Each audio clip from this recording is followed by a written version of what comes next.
Hello student and welcome back to our channel. And अब हम अपनी थर्ड पोएम पे आ चुके हैं which is a tiger in the जू।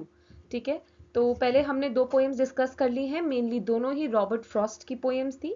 यहाँ पे हम लेस्ले नॉरिस के द्वारा जो दी गई पोएम है उसको डिस्कस करेंगे which is a tiger in the जू।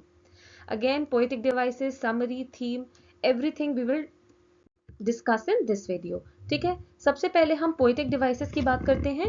तो जैसे कि हम बोलते हैं पहला है हमारा राइम स्कीम। तो जितने भी 5 स्टैंजाज हैं इस अ टाइगर इन द जू के अंदर, सबकी एक बहुत ही सिंपल राइम स्कीम है जो कि ABCB है। ठीक है, नेक्स्ट कम्स पर्सोनिफिकेशन। पर्सोनिफिकेशन एक पोएटिक डिवाइस होता है जिससे हम ह्यूमन क्वालिटीज, ऐसी चीज को देते हैं जो कि ह्यूमन नहीं है। ठीक है, जैसे इस पोएम के अंदर क्या किया गया है, जो टाइगर है उसको इट ना बोल के ही से रेफर किया गया है। जो ही हम यूजुअली ह्यूमन के लिए यूज करते हैं वो हमने यहाँ पे टाइगर को रेफर किया है। Next comes metaphor. मेटाफर क्या होता है, जब हम एक सिंपल कंपैरिजन करते हैं दो चीजों के या दो आइडियाज के बीच में without using the words like as और लाइक, है ना। तो यहाँ पे जो टाइगर के पॉज हैं उसको या उसकी जो फीट है उसको वेलवेट से कंपेयर किया गया है। ठीक है, यानी बहुत सॉफ्ट एंड बहुत ज्यादा smooth texture. Next is enjambment. Enjambment मैंने आपको बताया था, जब हम सेंटेंस को नेक्स्ट लाइन तक कंटिन्यूएशन में लेके जाते हैं बिना पंचुएशन मार्क बीच में यूज करें। इमेजरी या इमेजरी, उसमें क्या है, जब पोएट अपनी लाइंस के द्वारा हमारे दिमाग में कुछ इमेज क्रिएट करना चाहता है। ठीक है, ऐसे वर्ड्स का, ऐसी चीजों का यूज करते हैं so that it creates an image in your mind. ठीक है, he strokes in his vivid stripes the few steps of his sketch. So he is trying to create an image आपके दिमाग में। नेक्स्ट कॉन्सोनेंस, जब हम एक आपका consonant का साउंड यूज करते हैं, जैसे यहाँ पे आप देखिए स्टॉक्स हिज स्ट्राइप्स, तो स जो स का साउंड है। एसोनेंस, जब हम एक वावल साउंड का यूज कर रहे हैं, जैसे इसमें आपका इन हिज विविड स्ट्राइप्स हमने आई जो वावल है उसका यूज किया। ठीक है, ऑक्सीमोरॉन क्या होता है, ऑक्सीमोरॉन होता है जब हम ऑपोजिट मीनिंग वाले वर्ड्स को साथ में ग्रुप करते हैं। So it is a word और a group of words that is self contradictory, like we say quiet, rage. Now quiet and rage आपस में ही ऑपोजिट वर्ड्स हैं, तो इनका साथ में यूज करना उसको हम ऑक्सीमोरॉन डिवाइस कहते हैं। एलिट्रेशन, ये हमने आगे भी डिस्कस किया था, जब same sound and same letter हम देखते हैं इन द स्टार्टिंग और in the sentence, for example plum pass. ठीक है, so the poetic device in which the repetition of identical initial consonant sounds at the beginning of each word, शुरुआत के जो मतलब जो शुरुआत का वर्ड है उसका अल्फाबेट एंड साउंड हमारा सेम सेम हो। ठीक है, सो ये हमारे पोएटिक डिवाइसेस थे जो इसके अंदर यूज हुए हैं। Let's go ahead and understand the summary.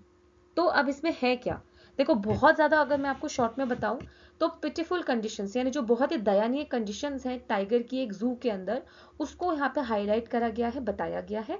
Where the tiger walks in his limited space provided to it in the cage. Obviously जब जंगल में वो रहता है टाइगर, तो पूरा जंगल उसका है, राइट, वो कहीं भी जाए कहीं भी आए कैसे भी घूमे। बट यहाँ पे केज एक बहुत ही लिमिटेड एरिया है, आप कितना भी बड़ा केज बना लो वो फिर भी एक रिस्ट्रिक्टेड एरिया ही रहेगा ना। तो टाइगर को अपनी लिमिटेड स्पेस में मूव करना पड़ रहा है और टाइगर की बॉडी पे स्ट्राइप्स है। टाइगर वॉक कर रहा है बिल्कुल शांत, एकदम बिना नॉइस के। और ये क्यों कर पा रहा है वो, बिकॉज उसके he has pads of velvet, यानी उसकी जो फीट है वो बिल्कुल वेलवेट जैसे हैं।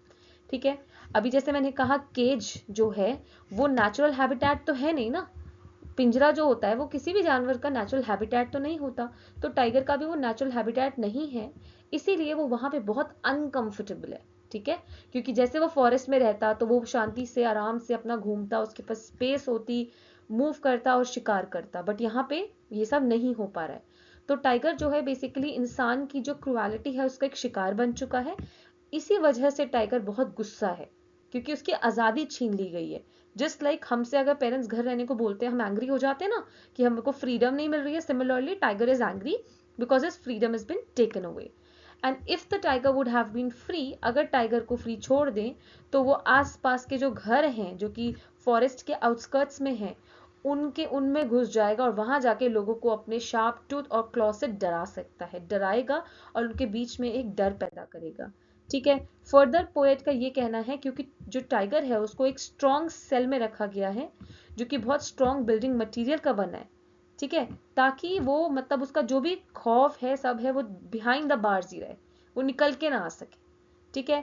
लेकिन ये तो पोएट का कहना है कि मतलब यूजुअली टाइगर का एक आप कह सकते हो उसका कैरेक्टरिस्टिक है कि वैसे डेंजरस होगा, लोगों को डराएगा, बट यहाँ पे ऑन द कॉन्ट्ररी वो लोगों को टेरराइज कर ही नहीं रहा है। जो लोग आ रहे हैं उनको उसकी पावर्स इतनी रिस्ट्रिक्ट हो चुकी हैं केज में बैठे बैठे कि वो अब लोगों को डराने में भी इंटरेस्टेड नहीं है, ठीक है। और पोएट कहते हैं कि रात में टाइगर को पेट्रोलिंग कार्स जो होती है ना, जो कार पेट्रोलिंग कार्स निकलती हैं रात के टाइम पे, उनकी आवाज आती है, बट स्टिल उससे वो कोई भी इम्पैक्ट नहीं शो करता, ठीक है। एंड वो बस क्या करता है, जो ऊपर शाइनिंग स्टार्स हैं उनकी तरफ देखता है अपनी शाइनिंग आईज से, और अपने दिमाग को, अपने थॉट्स को उसकी तरफ डाइवर्ट करने की कोशिश करता है। तो मतलब बेसिकली अगर आप समझो तो यही है कि टाइगर वहां पे बिल्कुल भी खुश नहीं है। एंड अगर हम बात करें इसकी थीम की, तो थीम क्या है इस पर्टिकुलर पोएम की? फ्रीडम जो है वो बहुत ज़रूरी है for everybody, not only for animals but for everybody. So comparison दिया है वाइल्ड एनिमल की फ्रीडम और उनकी ज़िंदगी जो कि एक बंधे हुए उसमें होती है और जो उनकी एक ओपन एरिया में होती है, ठीक है। इस पोएम के अंदर देखा जा रहा है कैसे feeling of loss and imprisonment, यानी एक जगह पे प्रिजन में डाल देना, जो कि टाइगर को फील होता है जब वो जू के अंदर बंद होता है, ठीक है। और in on the other hand जब एक एनिमल अपने नेचुरल हैबिटेट में रहता है तो वो बिल्कुल आज़ाद घूमता है, ठीक है। तो इससे बहुत ही इंपॉर्टेंट मैसेज जो पोएट दे रहे हैं कि टाइगर्स को, not only tigers but her animal को उनके नेचुरल हैबिटेट में हमें छोड़ देना चाहिए, ठीक है। जो कंपैरिजन यहाँ पे बना हुआ है उससे हमें पता चल रहा है कि किस तरह से एक केज में बंधा टाइगर है और एक जो हमारा फ्री सोल टाइगर होगा, उनकी लाइफ कितनी डिफरेंट होती है, राइट। सो हमें ऐसे एनिमल्स को उनके नेचुरल हैबिटेट में ही रहने देना चाहिए, और अपने ही फन के लिए, अपने जू में लाके एंटरटेनमेंट के लिए हमें उन्हें ऐसे नहीं रखना चाहिए, ठीक है। इसके बाद अगर हम इसके इंपॉर्टेंट क्वेश्चंस की बात करते हैं तो जैसे आपको मैंने बोला है हमेशा रेफरेंस टू टेक्स्ट टाइप के क्वेश्चंस काफ़ी आते हैं, एक्सट्रैक्ट बेस्ड जिन्हें आजकल आप बोलते हो, ठीक है। कोई भी आपको स्टैंजा पकड़ा देंगे, फिर आपसे पूछेंगे इसका एग्जैक्ट मीनिंग निकालिए, इसका ऑपोजिट एंटोनिम सिनोनिम, ठीक है। देन शैडो जो है वो किसकी शैडो की बात हो रही है, तो आपके इस पोएम में लॉन्ग ग्रास की शैडो की बात हुई है। देन उसके बाद आपसे ये पूछा जा सकता है why do you think tiger was stalking in the cage, tiger जो थे वो क्यों स्टॉक कर रहे थे केज के अंदर? क्योंकि वो रेस्टलेस फील कर रहा था और वो इतने छोटे केज में हैप्पी, या आप कह सकते हैं इजी नहीं था, उसको अनईजी सा फील हो रहा था, वो काफ़ी फ्रस्ट्रेटेड और हेल्पलेस था, इसीलिए वो उस केज में स्टॉक कर रहा था। Then how does the poet contrast the tiger in the cage with the tiger in the forest, कैसे कंट्रास्ट दिया है? जो केज टाइगर है वो इम्प्रिजन्ड है, यानी वो प्रिजन के अंदर बंद है, वो फ्री नहीं है, वो गुस्सा है। ऑन द अदर हैंड जो जंगल में टाइगर है वो फ्री है, वो टॉल ग्रास से वॉक करता है और हंट करता है अपने जानवरों को जिनको भी उसको करना है, ठीक है। देन टाइगर रात में क्या कर रहा है, what is it the tiger doing? So patrolling cars जो मूव कर रही हैं, टाइगर उनके साउंड को सुनता है, but he is locked in the cage, और लॉक है वो केज के अंदर, तो वहीं से वो जो किसको स्टेयर कर रहा है, ब्रिलियंट स्टार्स को जो ऊपर आसमान में शाइन कर रहे हैं, ठीक है। क्योंकि वो अंदर बैठ के हेल्पलेस फील कर रहा है बट स्टिल वो उन सितारों को देखता है। Then what do you think the tiger would say to you as a visitor, अगर आप विजिटर की तरह आए तो टाइगर आपको क्या कहना चाहेगा? That please stop staring at me, मुझे देखना बंद करो, तुम्हें नहीं आइडिया है दैट कैसा होता है to live in this small cage for the entire day, right? I feel so much pain.